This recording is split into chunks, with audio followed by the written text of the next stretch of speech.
I'll call this meeting to order in T-1 minutes. Recording in progress.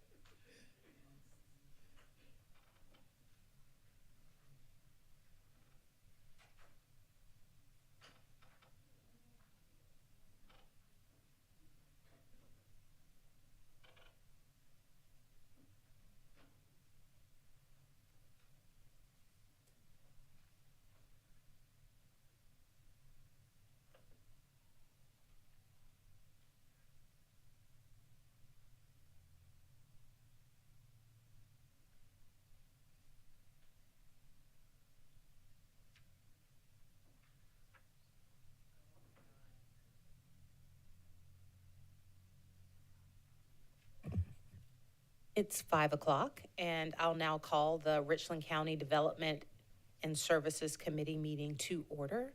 Madam Clerk, would you call the roll, please? Brenham, Present. Teratio. Here. Barron, Here. English, Present. Newton. Here. We have a quorum. Thank you. The first item on our agenda, or the second item, is the approval of minutes. I'll entertain a motion. Move to approve the Second. minutes. There's second. Second. It's been moved and properly seconded. Any discussion or changes? Madam Clerk. Brenham, Yes. Teratio. Yes. Barron, Yes. English, Yes. Newton. Yes. Motion approved. Thank you. That brings us to item number 3, the adoption of the agenda. Do we have any changes or deletion either from staff or from the body? Nothing from administration. I'll entertain a motion. Move to adopt the agenda. Second. It's been moved and properly seconded. Madam Clerk. Brenham, Yes. Teratio. Yes. Barron, Yes. English, Yes. Newton. Yes. Motion approved. We have on our agenda items 4A through 4D, like Delta. All of these items are pending analysis and there's no action required, but we'll go through each item and see if there are any updates from staff or questions from the body. Item 4A, and I think this is maybe perhaps the agenda with the longest motions.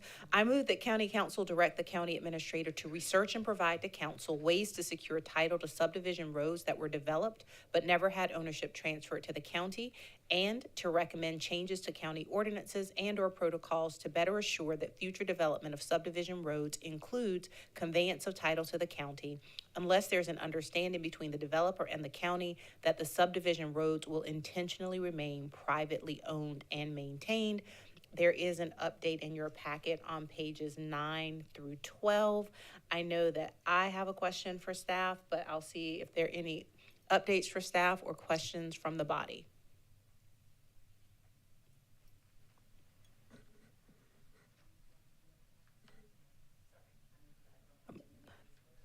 They're very vague. I can't tell if I'm seeing jazz hands or intent to speak. That wasn't directed at you, Councilman Branham. You, sir, gave strong hand gestures. You're recognized. Thank you.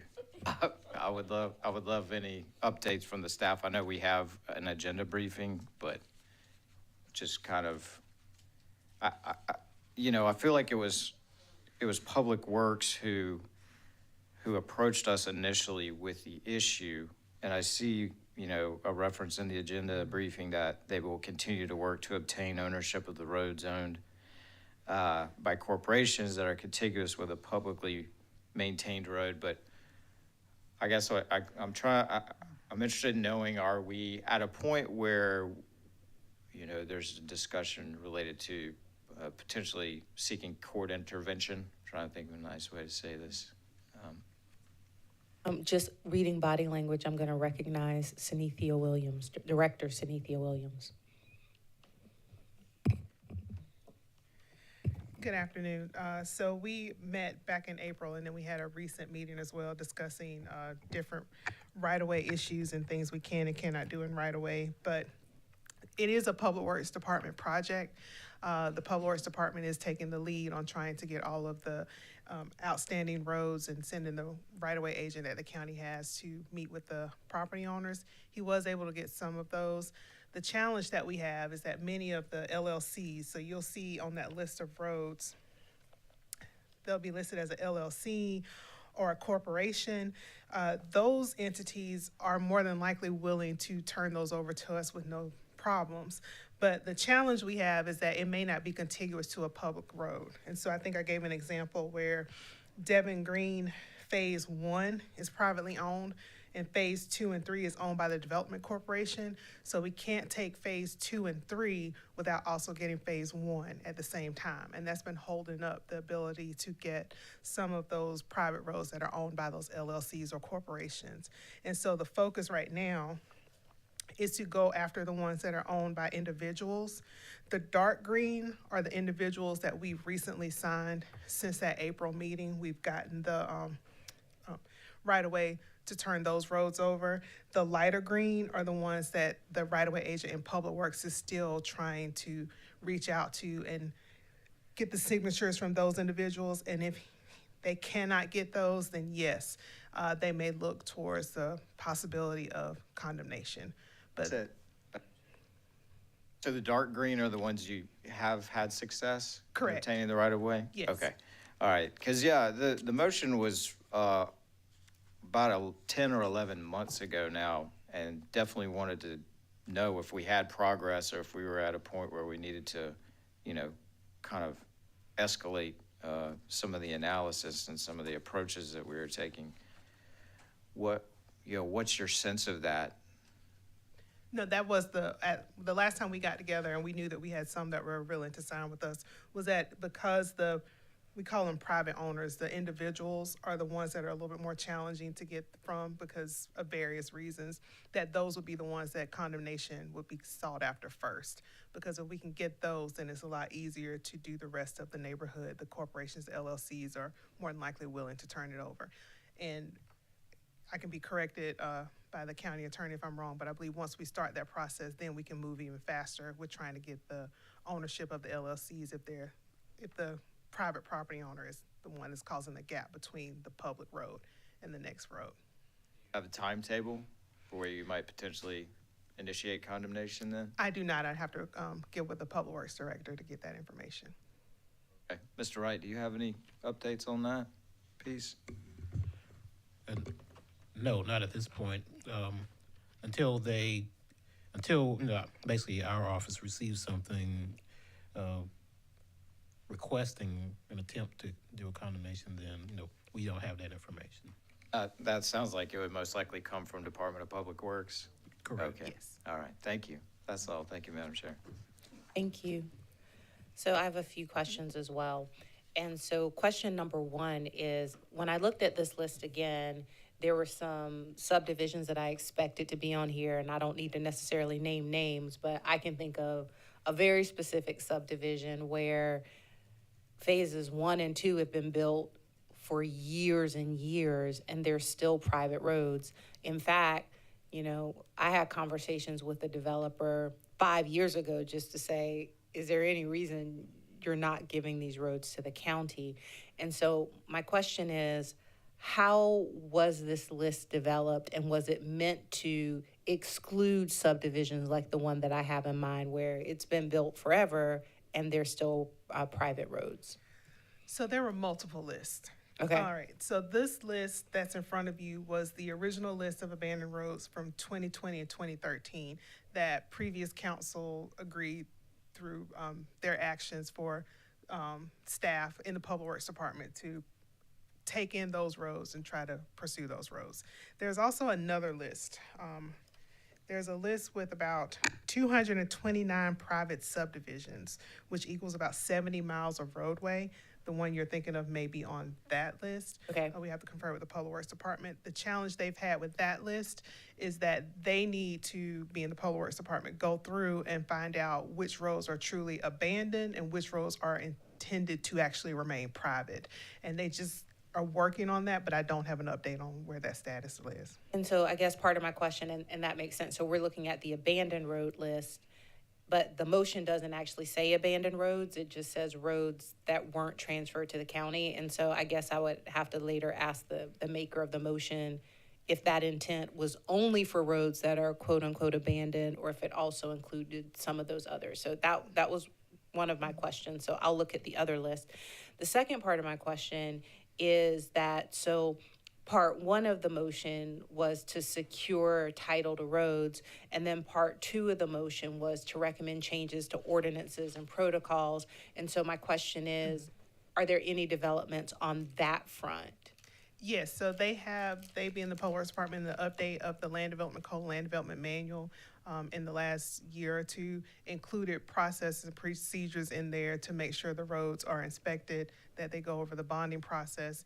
And the other challenge we had was if the developer abandoned a road, it goes up for a tax sale. They're now also working with the Forfeited Land Commission to make sure that they look at any list of roads and any list of properties, and if they are roads, to get them off that Forfeited Land Commission list, so it doesn't go up for a tax sale and then a Joe Smith just purchased some property thinking that they've gotten property, but it's actually a county road. So they have put procedures in place.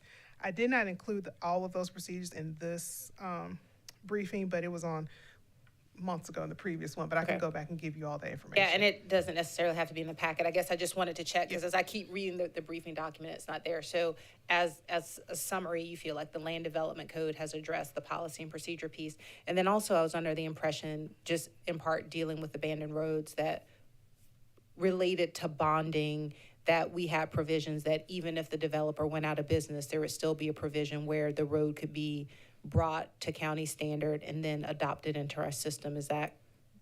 Can you tell me what the policy says around that? I cannot give you in detail because that policy still lies with the Public Works Department. I know that we've had conversations between them and Community Planning and Development, but I don't know if they finalized everything. I know it's been written into the Land Development Code and the Land Development Manual that we allow bonding, that we can draw on a bond if someone abandons a property and can use that to complete the road. But the full policy and procedure, I don't know the details related to that. Okay, and so then I might be interested in that information, because there's also a difference between allowing a bond and requiring a bond. And I was under the impression that we were requiring a bond. So thank you. Are there, Councilwoman Barron, you're recognized?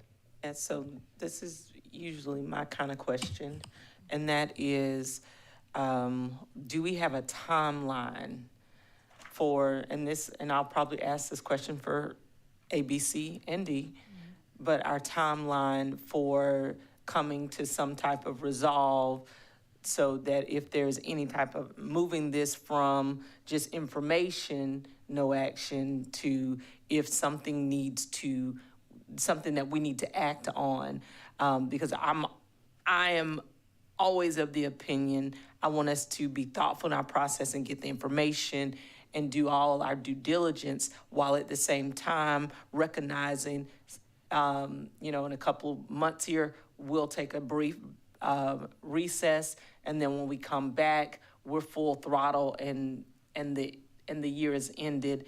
And I sure would like to see that we could accomplish or tie a bow in some of these items that we've had before us for a little while. So could you speak to a timeline on this? And then as we move forward, anybody else who comes before us with the other items, if just giving us a timeline of how we're looking to chart. And I fully acknowledge that you are working in partnership with Public Works on this, so you probably can only speak to your portion.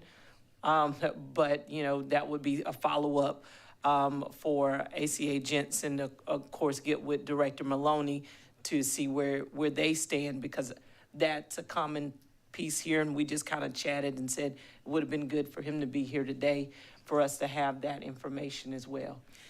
Yes, ma'am. Right now, my part is trying to pull all the parties together every 6 weeks or so, because we know it takes time for the right-of-way agent. This isn't the only project. We have one for the whole county. This isn't his only project. So I know it will take some back and forth. So we're pulling everyone together about every 6 weeks to get an update. When we met the last time, we said if we are getting some of these individual property owners we know may be unwilling to turn things over. So the thought was, when we got back together if we're still seeing that we're gonna have a challenge with getting some of these, that we start the process through Public Works on that. Now, timeline related to that and the other list of roads that Councilwoman Newton mentioned, we would need to have, the Public Works Director to kind of talk a little bit more on that. Okay, thank you. And then, is it feasible, because I know this is a very lengthy list in front of us.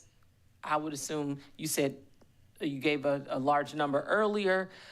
So as we find some of these roads and we can, pull them off the list, is it acceptable for us to move some of those items forward and addressing them versus trying to address the entire list? We're working in that capacity right now. Sure. So for instance, the dark green ones, talk to them, they're willing to turn it over. The right-of-way agent works on the deeds, brings them up to get them signed, so those automatically get turned over. So as we find them, as the current owners agree to give them to us, we're moving forward with that. But again, the challenge with the 229 private subdivisions and that 70 miles of roads is just determining which subdivisions are supposed to be private, and those roads just remain private, and which subdivisions do need to go through some process to be turned over to us. Thank you so much. Councilman Branham? Yeah, we just, it's been almost a year, and I do wish somebody from Public Works was here, because, again, they were the ones who drove this initiative and brought it to our attention, which I'm grateful they did, because we're trying to clean it up. And, we got this list that's 5 years old, and then this other list, 229 subdivisions. We're just trying to figure out whether they were intended to be abandoned or not, and it's been 11 months. It's been almost 11 months. So I kind of just echo a little bit of what my colleagues have said. We're kind of exhausted from seeing these motions just sitting here with updates however many meetings it's been. So we would really like to see a timeline that's action-oriented, and if council needs to take action through votes, we stand ready to consider those things, and so that way we can know, what the direction of the council would be as a whole on this issue, because we want to support Public Works and what they're trying to do, the objectives they have. So, yeah, I appreciate you preparing this briefing here today. And hopefully from what you've heard today, you have a good sense of what we would like to see at the next committee meeting. Yes, I'll work with Director Maloney and try to have him here as well at the next committee to give that timeline. Thank you. Just make yourself comfortable. Okay. Well, wherever you want. Any other comments on item 4A? Item 4B, I move to direct the county administrator to commission an analysis of the county's residential development permitting processes and standards related to noise, flooding, air pollution, and other environmental impacts in order to ensure that the county has adopted and is following the most current industry best practices to reduce negative environmental impacts. This may include recommendations for improving and enhancing the county's land development code, land development design manual, comprehensive plan, zoning map, and related documents. I'll just let you give a short update, which is the same update that we've been having. We can address Councilwoman Barron's question in advance about any updates on timeline, and then I have 2 budgetary questions for you.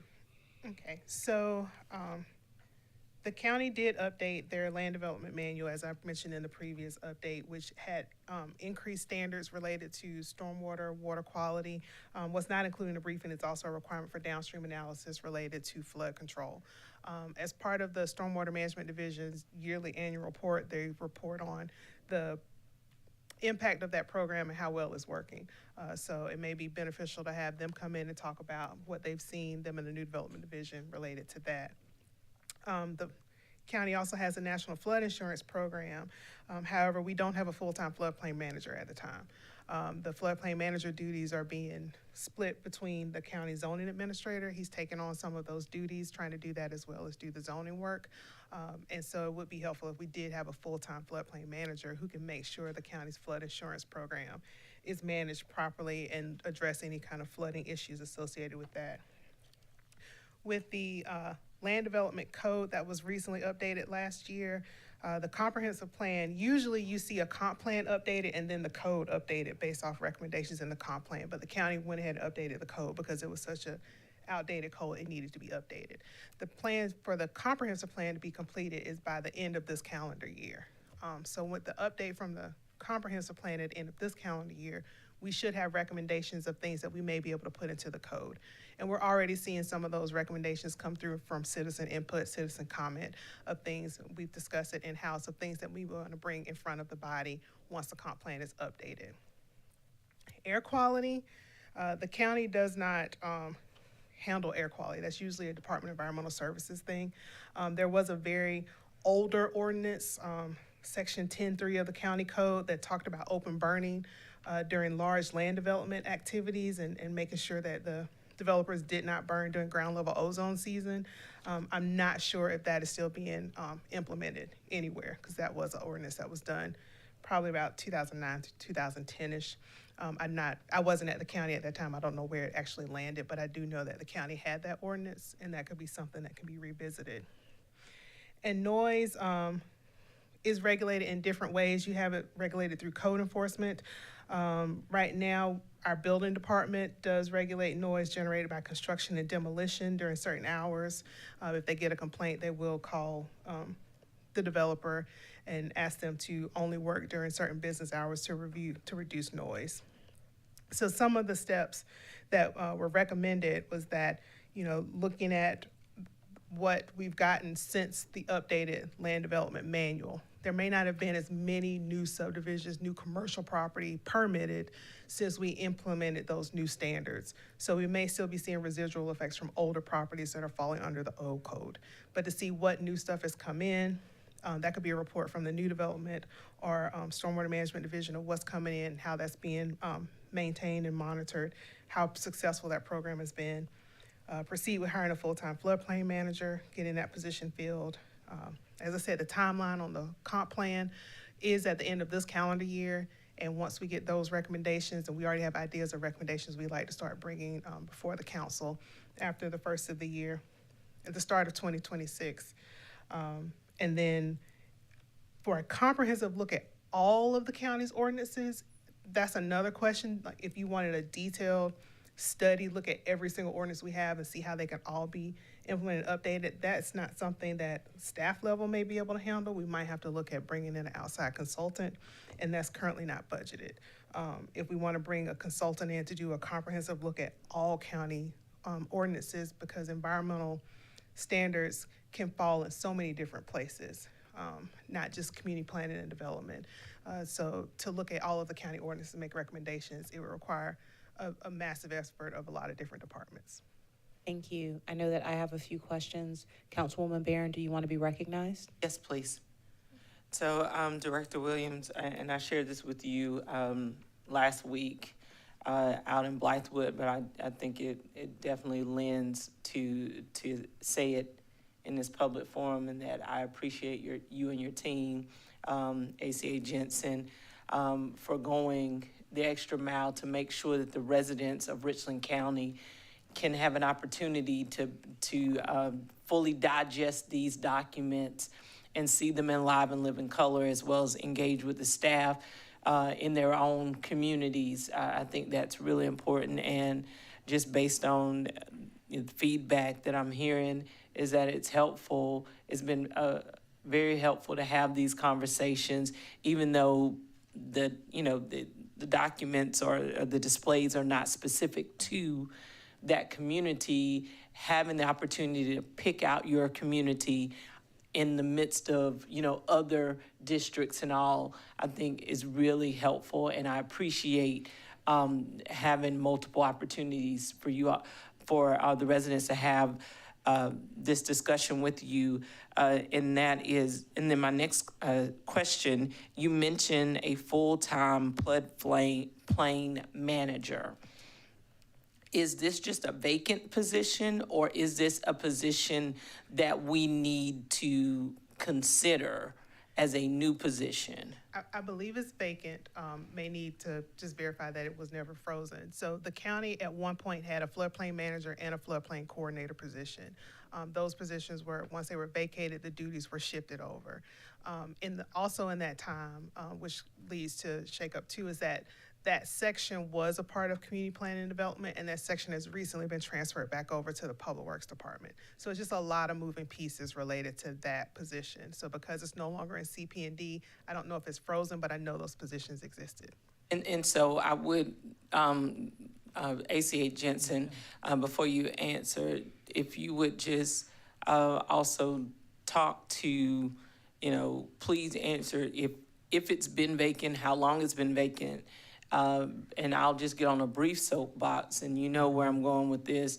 I have lots of challenges in my district as it relates to stormwater drainage and runoff and flooding and all the things.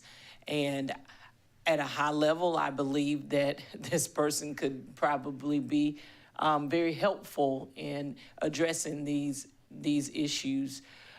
So I'm very interested in this position and where we stand with things.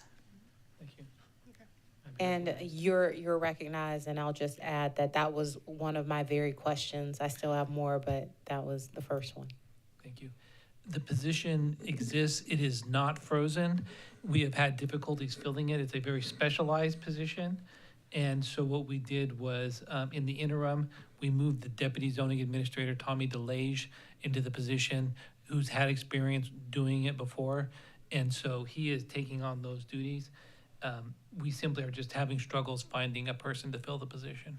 And if I may, if Mr. DeLage is taking those responsibilities and he is qualified to do the job, and I'm not going to overstep my boundaries, but it would appear that perhaps it may be easier to fill his position, although he's very specialized as well. His position is very specialized. So I think at the end of the day, you hear where I'm going with this, and obviously my colleague, Ms. Newton, has passion about this position as well. So really wanting to note that for me, I'll speak for maybe y'all as well. If I'm wrong, I'll be wrong. We would like to see that position filled, especially if it's not frozen, because where we are right now, present day, we need that either one of those positions need to be filled so that we can continue on the good things we're doing. Thank you. Any comments before I recognize Councilwoman Teresa? I'll just acknowledge Mr. DeLage's complete autonomy in terms of what jobs he wants to hold with the county. He's doing work, man. As well as the county administrator is the person who makes those decisions. Thank you. We honor the roles and responsibilities. We do. You didn't hear my disclaimer, sir? I gave You full. were just real making close sure to it's that lane. I know, intentionally. All right, Councilwoman Teresa, you're recognized. Thank you, and I hope that as I many of us have young adults and teenagers, and so I'm thinking about possibilities for giving young people a love of local government, and I hope that we are taking every opportunity we can to inspire people to enter these fields so that they too can one day engage in all of this. So my question it circles all the way back to noise, and I believe I'd forgotten our rules about noise. You mentioned construction noise, but I know that one of the things that comes up in our neighborhoods is just noise as it relates to parties and, maybe other kinds of human activity. Is there, can you all easily remind us of what our parameters are around noise? And I'll ask that we do that briefly in the interest of time, and Okay, since this is thank you. far afield from the environmental nature of this motion. Okay, sorry, yes. Not as familiar with the noise of like parties or whatnot. I believe that's maybe enforced by the sheriff's office, but I can try to find more information. Right, it is something that I know we deal with regularly, so, okay, thank you. I'll just remind myself of that through other means. Thank you. Other questions? In my area, we would have a party if we felt like this whole flood and stormwater thing was worked out. So a few questions, and certainly I would hope that the hiring of this floodplain coordinator position or manager position is considered a priority. I know there are a lot of positions that we're hiring for.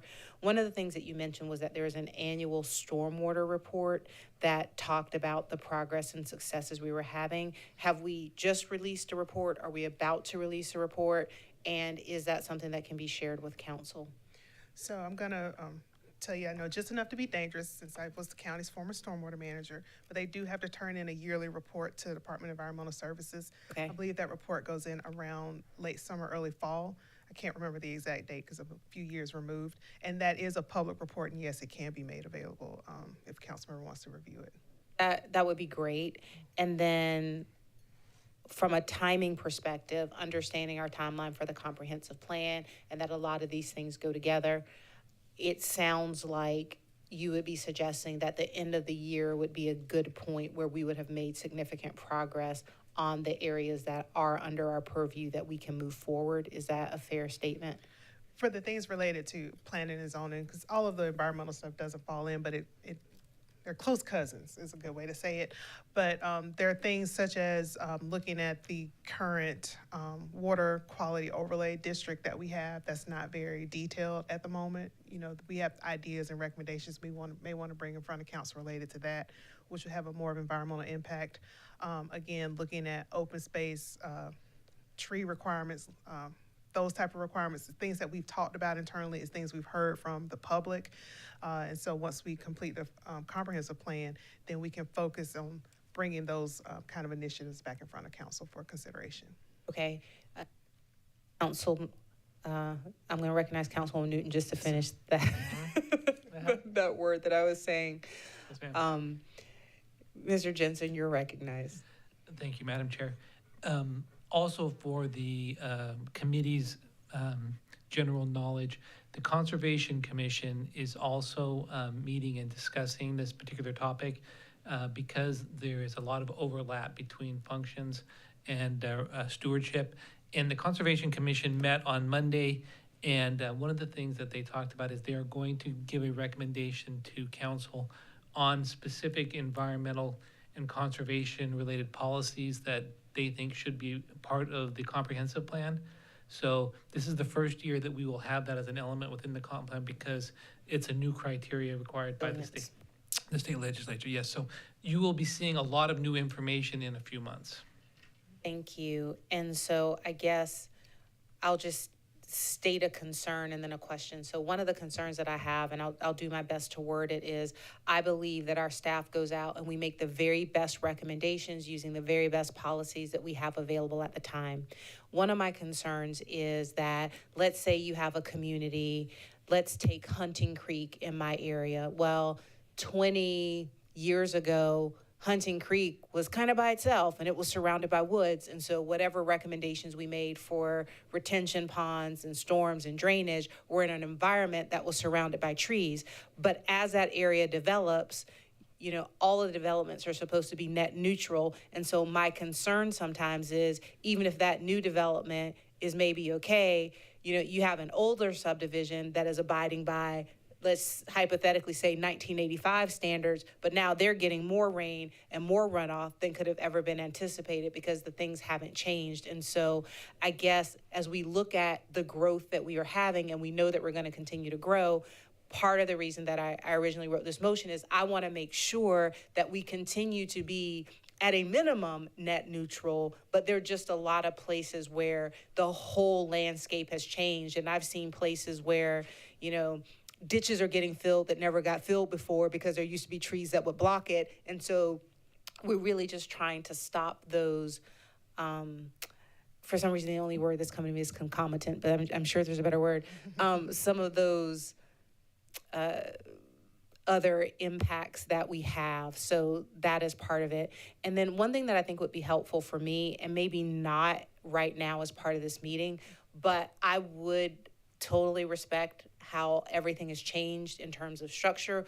Would appreciate, though, understanding how we're now structured in terms of some of these functions, because it's interesting to me where some of these, you know, stormwater now lands here and this lands with new development, but new development is not in planning and zoning anymore. It's someplace else. And I know that all these areas work together. And so just understanding how that collaboration works would just be helpful, if only to understand where we need to direct specific concerns that we have about issues, because just in my brief time on council, things have moved. So I think that would be helpful. Are there any other questions that we have around this item? Then there's item 4C, and I'll give the attorney notice in advance that I'm going to ask if this needs to remain on our agenda since a moratorium previously passed per council. For the purpose of preserving the historical character of the Olympia neighborhood, I move to within 12 months create a neighborhood character overlay in tandem with an update to the neighborhood plan for the Olympia neighborhood. During this time, a moratorium on new construction, rezoning, demolition, and substantial rehabilitation, 50% or more of lot area, building square footage, change in use will be in place. And then, yeah, I'll just stop there. So part of that is about the character overlay, part of it is about the moratorium, but just wondering if this motion needs to be addressed in any way to acknowledge that half of it is done and half of it's in progress. Right. As far as the moratorium, that part is complete, but the overlay itself has not been. So the ordinance, since the one motion had both in there, I think it would be appropriate to keep it until the overlay is completed. And then from a process perspective, would the overlay come to council or would it come to this committee? I think it would come to this committee first, and then Okay. once it'll be voted out of committee to full council. Thank you. Councilwoman Teresa, you're recognized. Thank you. It's my understanding that the Planning Commission is currently working on this, and so I'd just love to have a brief update. I can see we've got, strike-throughs and highlights in here in our document, and just wanted to see, just kind of get an update on where the Planning Commission is with this work. Yes, ma'am. So back in April 7th, that was the attachment that the Planning Commission reviewed. But the day before the Planning Commission met in April, staff received a number of comments from a resident that we felt the need to try to address. And so at their May 5th meeting, the commission did have a work session before their regular meeting. We went through the comments we received and our recommendations to update the ordinance based off of those comments. The commission then made a motion to accept the comments that were discussed at the work session and to have a clean copy delivered to them at their June meeting. So they should get a clean copy at their June meeting where hopefully they will vote to recommend to move it forward to council for consideration. Great. Thank you so much for your work on this. I know that the work started even before the moratorium was voted on, and so I just really appreciate everybody's work. Thank you. Seeing no other comments, item 4D, I move that the county consider developing a neighborhood master plan that establishes policies and goals related to the preservation and development in the Ballantyne community with the goal to preserve and promote the desired character of the community while also conserving and protecting the waters and watershed of Lake Murray. And that update is on page 23 of the packet, but I'm gonna guess, would anyone appreciate an update from staff on this item? Yes. So we did meet with Assistant County Administrator Jensen and Councilman Branham on April 16th. And at that meeting, I think it was very productive. We were able to outline a boundary associated with the Ballantyne area for a potential commercial corridor overlay district. Have worked on a draft for that. So this isn't in the briefing document, but a very rough draft was sent to staff for review and consideration this week. And so staff is we're gonna schedule a meeting that hasn't been scheduled yet for us to get together. Want to give everyone time to kind of look at that. Feel like that's going to be chewed up a little bit before we are ready to present anything in draft form to the committee, but we are working on the draft and moving forward with that. Councilman Branham, you're recognized. Yeah, it was a great meeting on the 16th, and thanks to the staff for the time there. I'm assuming that this will end up going in front of the Planning Commission? That is right? correct. It will have Okay. to go to the Planning Commission as well. Okay. So, yeah, not to influence those guys too much, and shout out to the Planning Commission. They really do grind on a lot of the details around these topics, and we appreciate the work they do.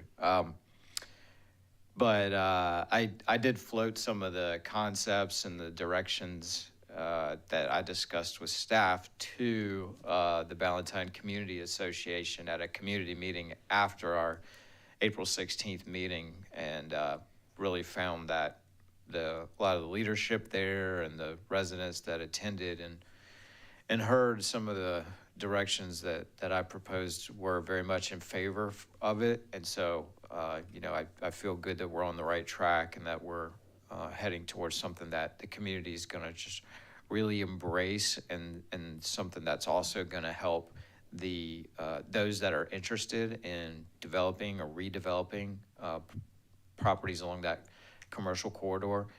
They'll know like the strike zone and the kind of the sense of what we're going for. And I'm really excited about that, and believe that this is something that can really help elevate not only the appearance of the community right there, but bring hopefully lots of new options for shopping, dining, professional services, and the like to that area.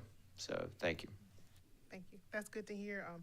Again, we've got to kind of work on that a little bit more to make sure we get some good wording, because this could be a very good, just like the Olympia overlay, this could be a good kind of background or, words have left me as well. Example, if we want to look at overlay districts on other commercial corridors. So. ACA Jensen, did you want to be recognized? Yes, ma'am. Thank you. And just for I know that Councilmember Branham is very aware of this because of his service on the Planning Commission, but this item will not come to the committee first. It will go to the Planning Commission first, because that's their statutory role to review these things and then to make recommendations to the council. So I just want to make sure that this committee doesn't expect it to come before them and then they send it to Planning Commission. Thank you. And then I do have one policy question. I think that there's a lot of value in the creation of overlay districts. One of the concerns is that I had a previous understanding that to create an overlay district, is a neighborhood master plan required to create an overlay district?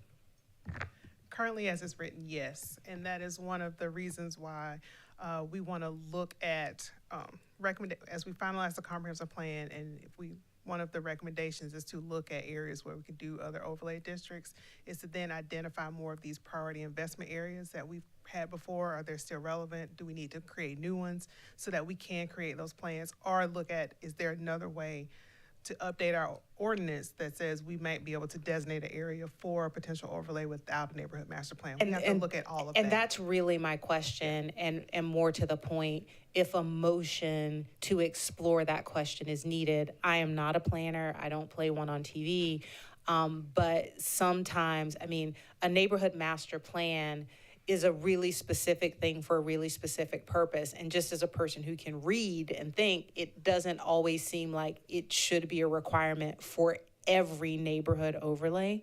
And so, again, my question to you is, I understand that we're exploring it in the comprehensive plan, but would a motion assist that type of exploration? Is it something that's going to be done automatically? Because again, there's a lot of value, but then your hands are tied to drop $150,000 kind of minimum and a whole lot of community work for something that may not be needed for an outcome, the overlay, which really is needed. So I wouldn't say a motion is needed at this time because, for instance, if we develop good wording for an overlay district for a commercial corridor, we could also bring language to update the overall land development code that can allow that. So we could kind of do them both at the same time. That's one thought process. But then also, if we identify new priority areas, we could update the ordinance to say how we would handle neighborhood master plans or master plans versus overlay districts, and we'll probably have to update the land development code first to give us the authority to make sure we can do these where it may not be beneficial to have a full neighborhood master plan or maybe just specific ordinances. And I also think we should look at, we've talked about this before when we had the informational session as part of this meeting, but look at our standards for neighborhood master plans, because, sometimes it's like you're taking a howitzer to a bar fight and you don't need all that firepower for the sometimes very small specific things that we're trying to do. And I just feel like a lot of times we've tied our hands in a way that we don't need to. Councilman Branham, you're recognized. And just coincidence of timing, I think, just for this specific master plan, I think maybe we're a little fortuitous as far as cost goes, because I believe we're piggybacking this on the larger comprehensive plan update. This overlay wording is being done in-house because we did get a quote from our current comp plan consultant to do a master plan specifically for Ballantyne, and that was not within the budget. So the wording for the actual overlay is being worked on by staff, and therefore any updates to the rest of the land development code will be worked on by staff. But we'll also be looking at the recommendations out of the comp plan. So you're working on the overlay language. What about the master plan language The master plan language in the for Ballantyne? Or you the just commercial corridor overlay for the Ballantyne Okay. area. Okay, and we're going to be We're able to working do on- that without a neighborhood master plan? Is that right? So we're working on wording for a commercial corridor overlay in the Ballantyne area. That, there is no master plan out there right now, so we would also have to look at wording in the current land development code to allow us to implement that Yeah, that's without a great. master plan. That's great. Any other questions? That brings us, you can, I guess, whatever the, yeah, there you go. I was like, I don't want to say don't get comfortable, but you can become, even more comfortable than you were there. That brings us to item 5. Move to adjourn? Second? It's been moved and properly seconded. Madam Clerk?